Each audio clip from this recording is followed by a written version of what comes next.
কৃষ্ণ শ্ৰীমদ ভাগৱত প্ৰথম স্কন্ধ ভীষ্ম মুখ্য উৎসৱ কথন দুলৰী নিগদতি সুত শুনিও শৌনক ভীষ্মৰ মুখ্য উৎসৱ দেখাই নিজ ৰূপ প্ৰত্যক্ষে আসন্ত আগত বহি মাধৱ চক্ষু মেলি সেহি কৃষ্ণৰ ৰূপতে থাপিলা নিষ্কাম মন মহাফল প্ৰেম ৰহতিক প্ৰাৰ্থন্তে কৰন্ত গুণ বৰ্ণন ত্ৰিভুৱন মধ্যে সুন্দৰ শৰীৰ নীলতমালৰ বৰ্ণ ৰবিকৰ গৌৰ বসনে প্ৰকাশ হৈ মকৰ কুণ্ডল কৰ্ণ অলকাবৃত মুখ পংকজক দেখন্তে উল্লসে মতি হেনয় ঈশ্বৰ বিজয় সখিত থাকুক নিষ্কামৰতি সখীৰ বচনে উভয় সেনাৰ মধ্যতৰথ থাপিয়া এহি কৰ্ণ দ্ৰোণ দেখন্তে চক্ষুৱে আনিলায়ু হৰিয়া অৰ্জুনৰ জয় সাধিলা মাধৱ ভকতৰ তুমি গতি দেৱৰু দেৱতা ঈশ্বৰ কৃষ্ণৰ চৰণে থাকুকৰতি যুদ্ধতৰ থৰ ঘূতকৰ ধূলি ধূসৰয় লকাপান্তি ঘৰ্মবিন্দু লাগি লহৰন্তে চৰন্তে মুখ পদ্ম কৰে কান্তি ঘোৰ তীক্ষ্ণ খৰে ও ফুটিয়া কবচ কৰয়াতি জাতিষ্কাৰ হেনয় কৃষ্ণৰ চৰণনিতে থাকু কৰতি আমাৰ ভকতৰ বন্ধু ও কৰোণাৰ সিন্ধু তুমি অনাথৰ নাথ তোমাৰ চৰণেৰ মোৰ মন নমো নমো নমাই মাথ বন্ধুবধ দুখে ও পৰিলা ৰথত পেলাইলা চাপ মহাজ্ঞান দানে হৰিলা কুমতি অৰ্জুনৰ কৃষ্ণ বাপ ভকত বৎসল ও কৰোণা সাগৰ কৰায় গতিৰ গতি হে প্ৰাণ কৃষ্ণ তোমাৰ চৰণে হততে থাকো কৰতি কোনয় অনুগ্ৰহ নকৰিলা মোক ভকত বৎসল তুমি কৃষ্ণৰ পৰম উপকাৰ স্মৰি কান্দিলন্ত হুমি তীক্ষ্ণতৰ সৰে কবচ ভেদিলা কূপে মাতি তনু কাম্পে মোক ক্ৰোধ কৰি কৰে চক্ৰ ধৰি ৰথৰ নামিলা জাম্পে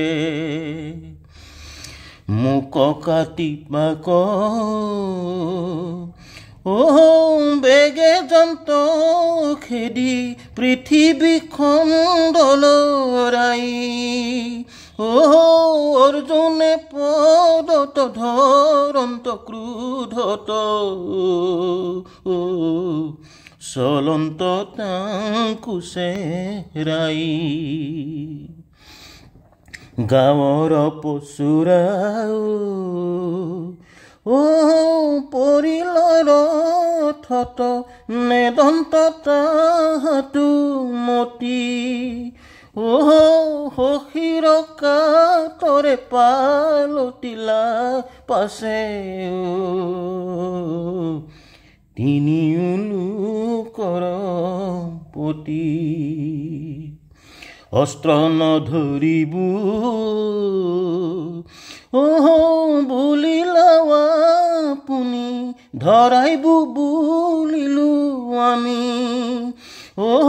নিজ অংগীকাৰ চন্ন কৰি মোৰ প্ৰতিজ্ঞা ৰাখিলা স্বামী আপোনাতো কৰি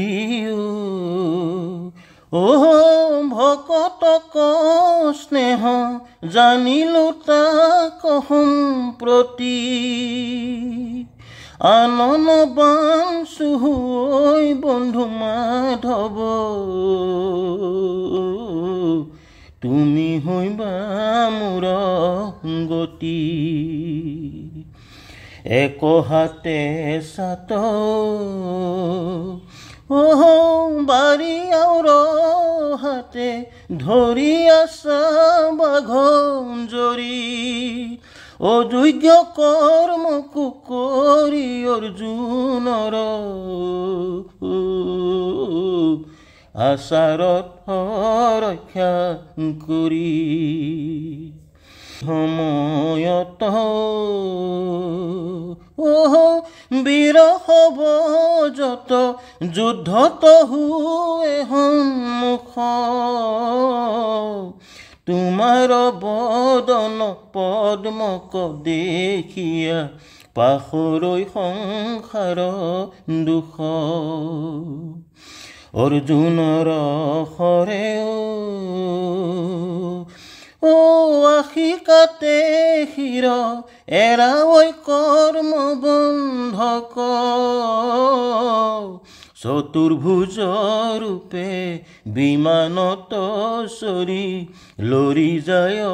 বৈকুণ্ঠক ভকতিৰ বহলে দিব্য দৃষ্টি দেখো নেদেখেৱানে সাক্ষাৎ মৰুণ সময়ে শৰণ পখিলো ৰহু কৰতি তোমাত গোপী হব মহা গৰ্বে অন্ধ ভৈল তোমাৰ পায়া সন্মান মহায় অহংকাৰ দেখিতা সম্বাৰ তহিতে ভৈলাই অন্তৰ্ধান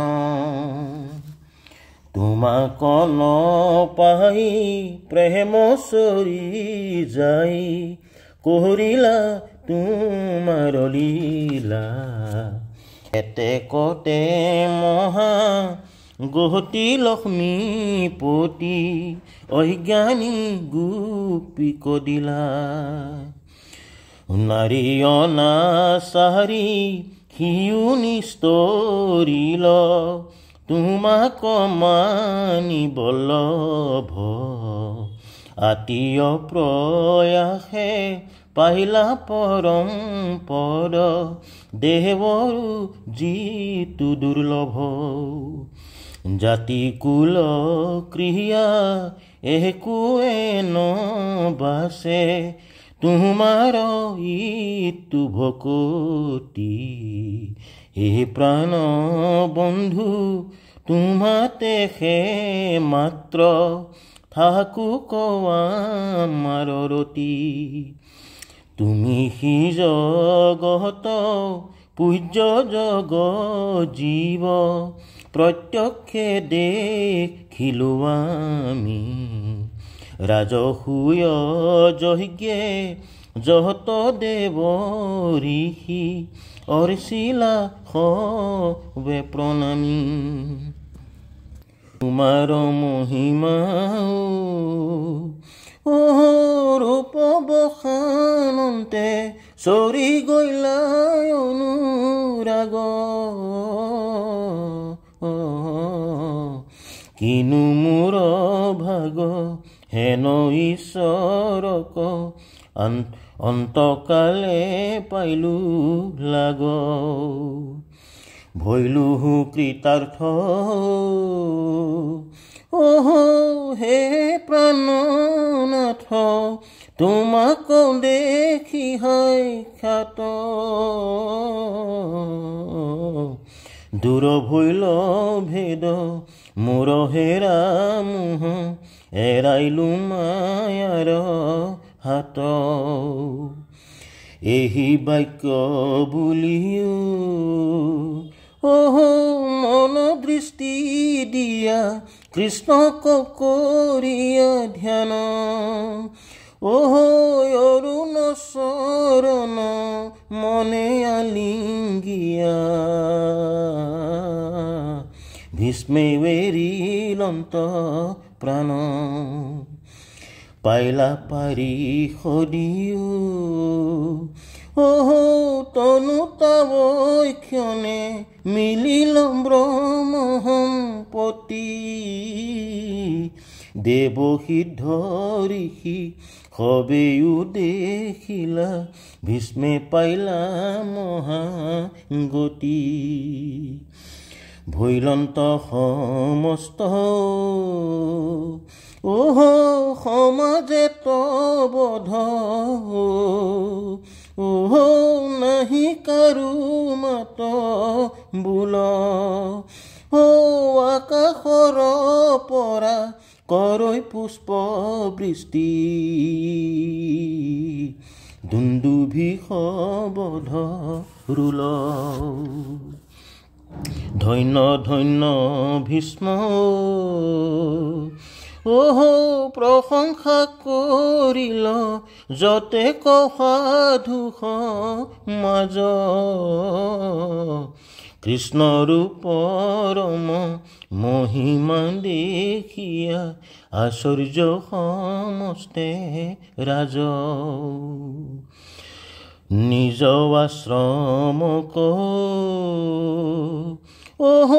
চলি গইলা সবে দেখিয়া আশ্চৰ্য তথা প্ৰথম স্কন্ধৰ নৱ অধ্যায়ৰ এহি মানে গইল কথা প্ৰথম স্কন্ধৰ নৱ অধ্যায়ৰ এহি মানে গইল কথা কৃষ্ণ।